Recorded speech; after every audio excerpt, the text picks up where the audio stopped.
Good morning. Thank you for joining us on Off the Press this morning. We take a look at the headlines in the papers and we have guests with us to help make sense of it so you can decide which one you either want to read or just get a better understanding of what the issues are. My name is Felicity Ezewuike. I have two very familiar faces now, at least to me, I hope to you too. Nejeeb Bello, he's a public affairs analyst. Good morning. Thank you for coming. Thanks for having me. having And of course, Dayo Lomuwagun. Thank you very much. Always my pleasure being here. Okay, we'll just get things started with the Vanguard newspaper. We have quite a number of them here. Just a quick look at them. The Vanguard, Punch, Daily Sun, New Telegraph, This Day, The Nation newspaper. We'll try to be as fast as we can so we can capture everything as we go. The Vanguard starts things off. The very big screamer here is North Southwest Niger Delta Middle Belt elders adopt Atiku. There are a couple of riders to that story. I'm moved by the endorsement, says Atiku. That's one of the riders. Say Buhari has steered Nigeria towards insecurity, deep division, anarchy. That's another rider to that story. Okay, at the top mass of the paper, that's it on your screen, we have How to Tackle the 12 Giant Evils Plaguing Nigeria by Fola Adeola. What are the 12 giant evils? You might want to go take a look at the financial pages. That's on page 28. My Transactions with Tinubu by Tambuwal. What's he talking about? Details in the paper. And of course, what happened over the weekend, the crash involving the vice president is captured here. Crash, we can't thank God enough for saving our lives. There are more headlines at the bottom of the paper. Let's see if we'll go. Yes, there you have it. CCT trial, anxiety over threats to issue bench warrant on Onole. And then still on CCT boss Umar has no pending criminal charge. That's AGF. We have more. Wike is also on the front page. And we'll get to our Mr. and Mrs. Cartoon in a little bit. Behind the paper, you have sports. We'll tackle that also in a little bit. Let's just get our guests waiting in. I will start with you, Dayo. Which of these headlines? Let's just start with the screamer. The Southwest Niger Delta endorsing Atiku. Yeah, I think that's a good one for the people in Atiku's camp. So as we get close to the election, just a few days to go, you expect this kind of things to be playing out. But clearly, with this dovetailing to the numbers, with this get the numbers. So I think, yeah, good for the Atiku team. And people maybe in the APC or any other party, I mean, they may be afraid, the fear may be grappling them, but ultimately, is the figure, is the number that counts at the end of the day. I mean, it's not the endorsement. A quick thought?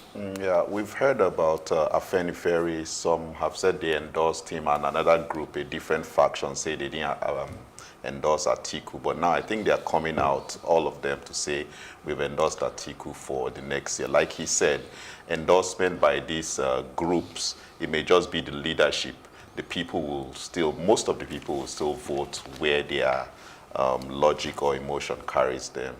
So it depends on the numbers they are able to move outside of this. I think the endorsements are good, but then people right now will make more decisions on the 2019 election based on their personal feelings and logic.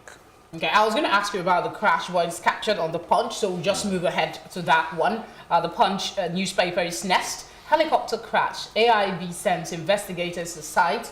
Oshibajo says God. Adeboye's prayers delivered him. There's one rider to that story. We were lucky helicopter didn't burst into flame. That's Odudu. There's a picture report here. Underneath it, it should be on your screen in a moment. The picture, yes, there you have it.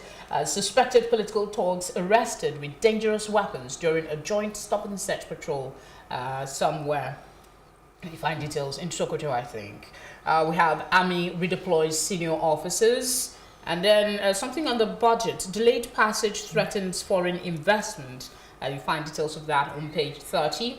Falana writes AGF 6 ask federal government to withdraw case against Onole. That's some of it. And of course, the screamer on the Vanguard is re-echoed here, but on a smaller version at the top mast. Let's see. There you have it. At the very top right of the paper, you will just beneath where you have NSC slams 429.5 million fines 38 firms. You have the Afenifere story captured. Amber Day will no longer be removed. That's the latest news on the impeachment saga. And then elections will be influenced by people's free will, not money. That's according to the APC. On the back page of the Punch newspaper, I'll flip quickly. There you have it. 14 Nigerian banks to enjoy $7 billion reserve. There's an exclamation mark at the end. It might make a good read if you'd like to go take a look at what Henry Boyo has to say this morning. To my guest, Nejeeb, which of them?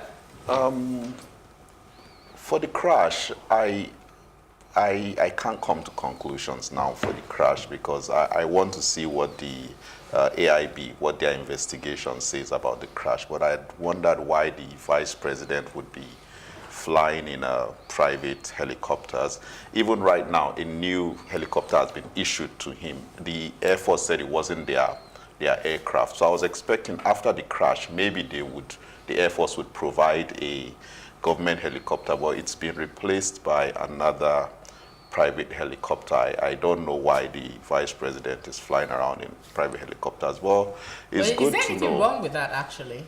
We have official aircraft for these things, and they are well taken care of, I believe. So I wouldn't understand if it was an emergency situation and this happened, then immediately the Air Force is supposed to come in and provide their own aircraft for him going forward. But then still having to fly this same private airlines, I don't understand what's happening there, but then it's good to know. Well, I think we should just leave that pending since they're investigating exactly, it. Yeah. Just allow them to come up with a result. So which of the headline caught your attention here, Dayo?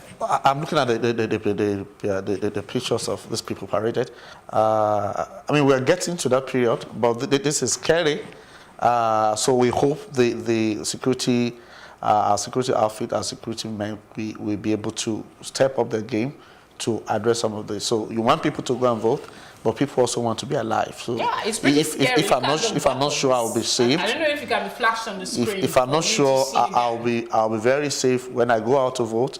I may be tempted not to go out to vote. And if people are seeing this going to the public, it's discouraging. So I think they should step up their game and to see that such things like this will quickly nip them on the board. And on the budget delay, NECA is saying that the way we delay our budgets in Nigeria, I think the earliest budget we've passed since the last 3 years has been in March or so.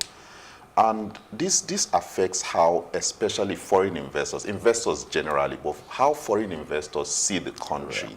They don't understand what's going to happen. It's already February, and they don't know where our budget is, where our country is going financially. So they can't bring in money. They can't put anything on ground. They were comparing to Ghana, where their budget was passed in last year, towards the end of last year, and Ethiopia, about middle of last year, they passed their budget. So I think we have to do better with the passage of our, it keeps coming every year, it gets worse and worse, but I hope we can pass it maybe this month. Okay, we go to Daily Sun now. A couple of interesting headlines. There's a photo reportage there as well. We start with the one at the very top mast at the left corner, just beside the masthead. 2019, FG plots to intimidate more judges. Wike alleges. Find details on page 38. Wike has been in all the papers actually this morning. And the Punch had something on him. Court asked to disqualify Wike for alleged forgery. And the Vanguard also had something on him. And now the Daily Sun is speaking up. We'll probably get our analysts to take a look at that in a bit.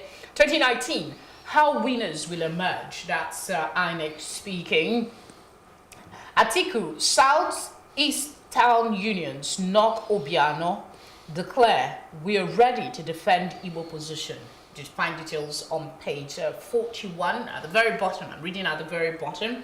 The helicopter crash is also captured here. Tinubu APC leaders stop Ambode's impeachment. At the back page of the Daily Sun, we have public forum. No states like Anambra in 4 years. You might want to go read that one. But let's just go quickly to the situation in Lagos State. I'll come to you, Dayo. Tinubu APC leaders, now we have some sort of, but are the issues now away? So the politicians, they know their issues. And I think, like I said the other day, is their family business. Unfortunately, it's their family business, and they have a way of resolving the issue. So Tinubu has come and has made pronouncement on behalf of the, as a leader of the party, that the leaders have resolved it, and yeah, there's no impeachment for Ambode. So I think Ambode should be happy, and we're happy for Ambode that it's not going to be impeached. But what exactly were the issues? That's what I'm trying. Yeah, to because the issue's not going to go away because they've said it's not going to be. What is this? What is this committed? gross misconduct that Ambode committed, and that you have swept under the carpet now? Were there other things that we don't know? Is it about the coming election? Are there money to be exchange hand that we were not privileged to know? So again, it shows how we do things in Nigeria. Somebody can just, or a group can just sit somewhere and intimidate a sitting governor. How you arrive there and the intimidation on that, until we get to a point where the electorate can actually vote for who they want without any fear or favor, not because we are inducing them with money or something.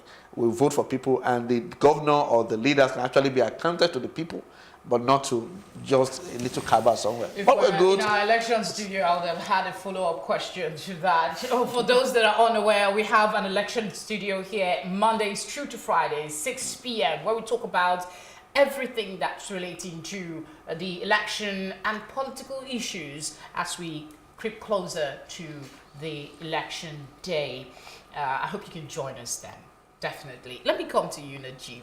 Any thoughts on that quickly before we take on one other topic and then we move on? The original issues that the House of Assembly, Lagos House of Assembly members raised, which made them say they wanted to impeach Governor Ambode, they said it was about the budget. He had not presented the budget to them for passage. And then they found out that some agencies had started spending money, which means there was some kind of misappropriation or so. Now, if Tinubu can come and sit with them and say, okay, no more problem, it's no longer an impeachable offense, go and sin no more, then there's a big problem in Lagos. And no matter how Ambode has tried to be, to roll with the godfathers and the politicians, they still feel he's sort of disobedient. That's why he's not coming out back as governor.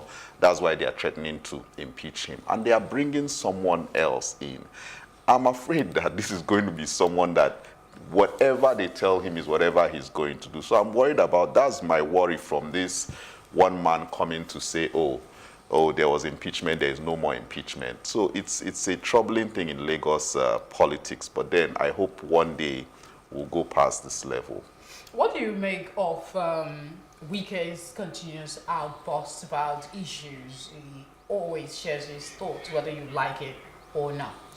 So I think for Wike is in the position as it stands, and it will be good for the opposition to talk. If how sensible, how reasonable those discussions are, those cries are, is a different thing.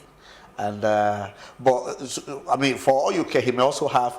I mean, I expect them to have their own source of information. And if you're talking about judges at this time, that you want to, the government has, the federal government has a plot to intimidate more judges.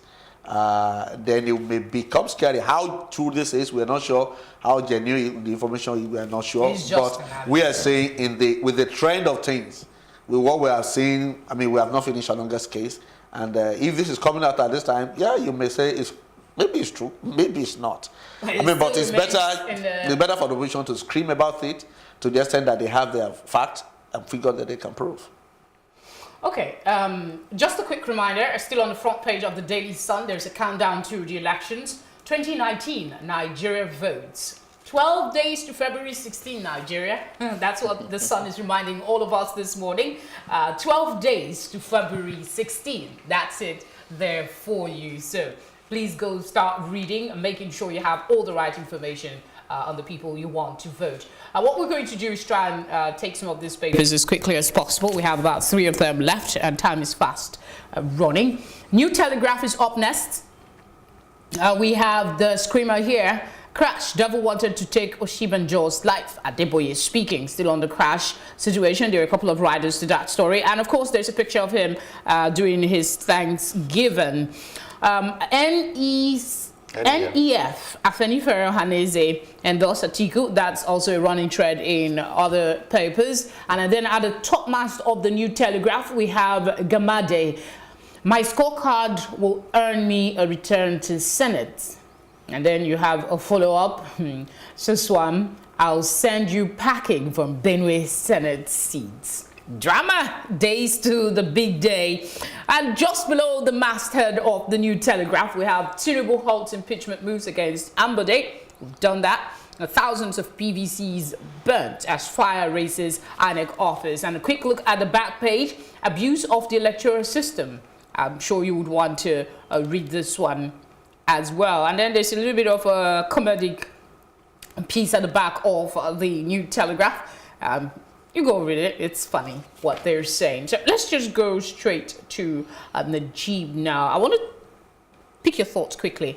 Thousands of PVCs burnt as fire races INEC office. What do you make of that development? Is there any implication? I found that very suspicious. They said initially the report was that people went and set those PVCs on fire at the INEC office. That was the initial report. And now that we're getting close to elections, if people go and set PVCs on fire, thousands of PVCs, why would they do that? Maybe they've stolen tens of thousands of PVCs and they're trying to disguise that. But even the security of the INEC office, you are dealing with something so critical to a nation, and this kind of thing can happen. I think they need to do better in securing their premises. That's my concern, and to be able to track all the PVCs, to document the PVCs they claimed were burnt.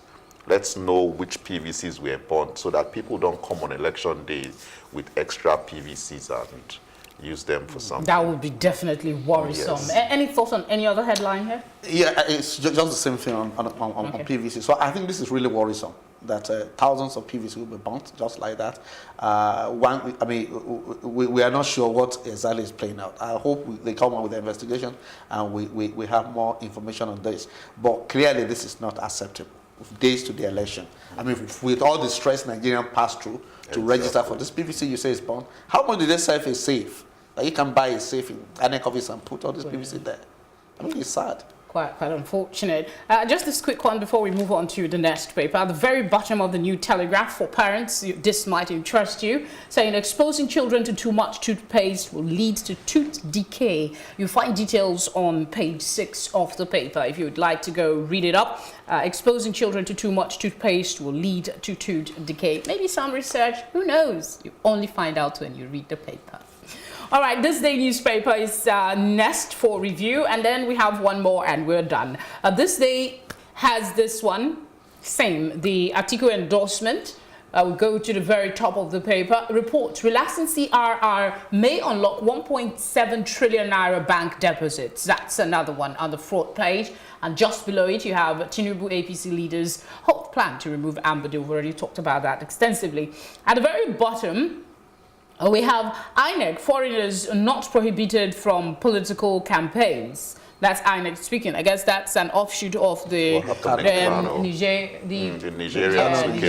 that went to that. INEC is just like clarifying things. So what do you make of that? Details of that is on page 8, by the way, if you'd like to go read it up. Let me start with you, Dayo.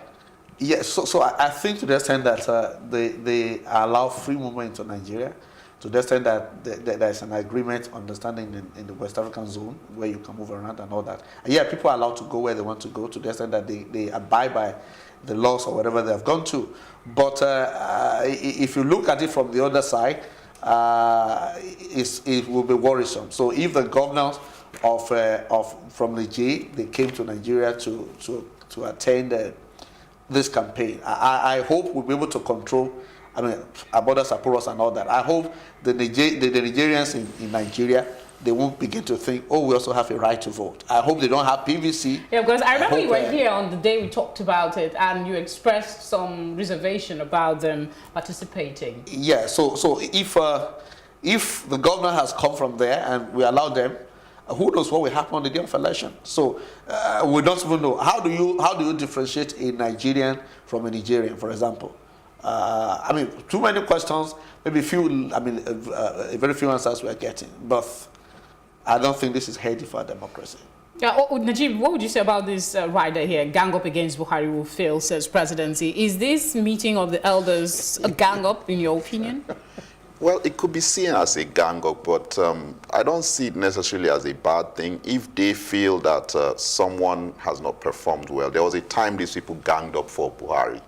So if they feel he has not done well and they decide to gang up against him. You call it gang up. Exactly. So I don't know. It depends on what they feel about how things are going for them and how things are going for the country. But then I don't have a problem with them coming together to say we've not seen the benefits of what we worked for in 2014-15. Any other headline you would like to quickly touch on before we move on? Well, the foreigners coming to maybe attend political rallies. They've already attended. Yes, I think if they come just as ordinary observers to just see what's happening there, Buhari is quite popular in Niger. In fact, there are branded vehicles of Nigerian politicians who have Buhari on their vehicles, So he's very popular there. But then we have to be careful that these people came wearing APC attire. We have to be careful that these are not APC members, Niger branch. We have to be careful that they are not coming, because governors don't go to these rallies alone. They go with a huge entourage. Yeah. Even Ambode from Lagos would go with a huge entourage. So now it's just days to the election. We hope they are not coming with thousands of people who are going to stay behind for the elections. We hope that they are not rallying their people down here who may have registered, because the requirements for you to register for a PVC, they are quite low. The requirements for you to even go collect a PVC are quite low. I was given my PVC, even though I registered with my biometrics, I was given my PVC without even thumbprinting to identify that it's actually me. I just went there, spoke some English, they gave me my PVC. So we have to be careful with this kind of movement. Okay, before we leave this day, let's go to the back page and see what is there. Guest columnist, that's corruption as a peculiar mess besetting Nigerian politics. You see Magnus Onibe speaking. There's a picture of the president there. The elections is just around the corner. Remember what we did earlier? The sun is reminding us it's just 12 days to go. We'll go to the nation now. Oshibanjo is captured here again, thanking God for their lives. It has 3 riders. Buhari hails VP's loyalty. Adeboye, God shamed the devil. INEC to collect election results manually. That's another one we've not seen in the front page of the other papers. I actually saw a new story on it. I'll come to you in a bit, but let's just take a look at what's at the top mast of the paper. APC leaders resolve Ambode lawmakers' rift. That's already captured. This sad one, 12 die in Oguka commercial bus accident. Details are on page 10. A very sad one there, but it's all rest in peace. Army redeploys senior officers. That's there. Joshua to fight Miller in June. A bit of sports for you. And then a London court finds Nigeria $8.9 billion. What could that be about? Details is on page 19 of the paper. APC cries fraud as Afenifere and the others endorse Atiku. On the back page, we have comment and debate in torch. And today's 40 years of solitude. There's a picture of Fashola and President Buhari. What's the correlation? You would have to read it to find out details. Hardball, as usual, is here. What is Mohammed's crime? Want to go read that one for yourself. Let's come to a guest in the studio, Nejeeb, The Nation. Yes. Just pick which of them. I caught your would attention. talk about, I particularly wanted you to mention the London London court, fine. yeah. Yes, 8.9 billion. That's basically $9 billion that Nigeria has been fined. This case has been going on since about, I think it started about 2012 or thereabout. Nigeria contracted a company for natural gas refining and all of that and storage. And the company executed part of the contract. Nigeria did not execute its own part. And at the end of the day, they sued Nigeria in the UK. And before the last president left, he kind of settled with them. And they said, okay, instead of about 800 million pounds or dollars, what they were supposed to pay, we were supposed to pay 400 million. So it was settled at that, but it was May 2015, he was leaving office, so the next government was supposed to pay that money. The next government came in, they didn't pay that money, they trivialized the whole matter. And now the case has been sealed. We were called to appeal. At one point we were called to appeal, but we just bungled the whole process. And now this amount is about 1/3 of our national budget. Wow. That's what we are supposed to do. Why are we laid back on things like this? Let me just read the first paragraph of the story. So maybe it's just, I know he's captured a bit of it. A London arbitration tribunal has awarded $8.9 billion fine against Nigeria in favor of a British firm, Process and Industrial Developments Limited. You find details of that story on page 19. Please find time to read it. It's a bit of business for those that really want to know. But isn't this worrisome? Let me come to you, Dayo. Isn't it worrisome? Yeah, the fine is there now. You see, again, Can we even pay? Again, it tells you how the kind of people ruling us, the kind of leadership, the kind of people around leadership. How can you see? I mean, we'll follow this case since 2012 to 2015. We got some people reprieved. Now, for you to just take it from there, and you think nothing will happen. Even in Nigeria, something will happen. You're not dealing with Nigeria. You're dealing with And the U.S. government has also ruled on this, that they can withdraw this money from our foreign reserves, both in the UK and the US and everywhere else. So whether we decide to pay or not, the money is it doesn't really matter. This is done. So what will be the repercussion for us as a country? We will lose about 10% or so of our foreign reserves, or we would be short about 1/3 of our national budget. It's a big problem. If even if your lawyer, they just bring something to you, I mean, you want to show it to your lawyer, you want to get proper advice. And this is the federal government we're talking about. That nobody read the implication of all of this. It's a very serious crisis. If they enforce it as it is right now, if they enforce it and we lose about $9 billion this year, we are in big problem. And who said they won't enforce it? They may come even if you negotiate, they may come for another even if you negotiate, clearly not what they gave you in 2015. Yes, definitely. I mean, you definitely have to pay more. Okay, before we round things up, we will take a look at the back page of the Vanguard where we have sports. So, gentlemen, you have to talk a bit sports because we're out of time for us to take a break and come back. Vanguard Sports back page is up. Amunike wants Flying Eagles against South Africa.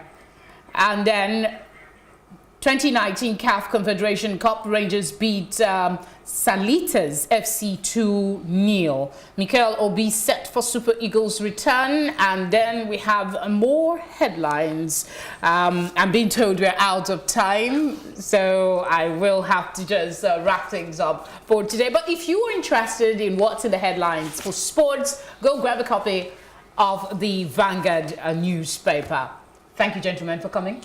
Thank you very much. Always a pleasure to have you here. Thank you for having me. And it is my pleasure to be with you here on Off the Press. My name is Felicity Ezewuike. You take care of yourself.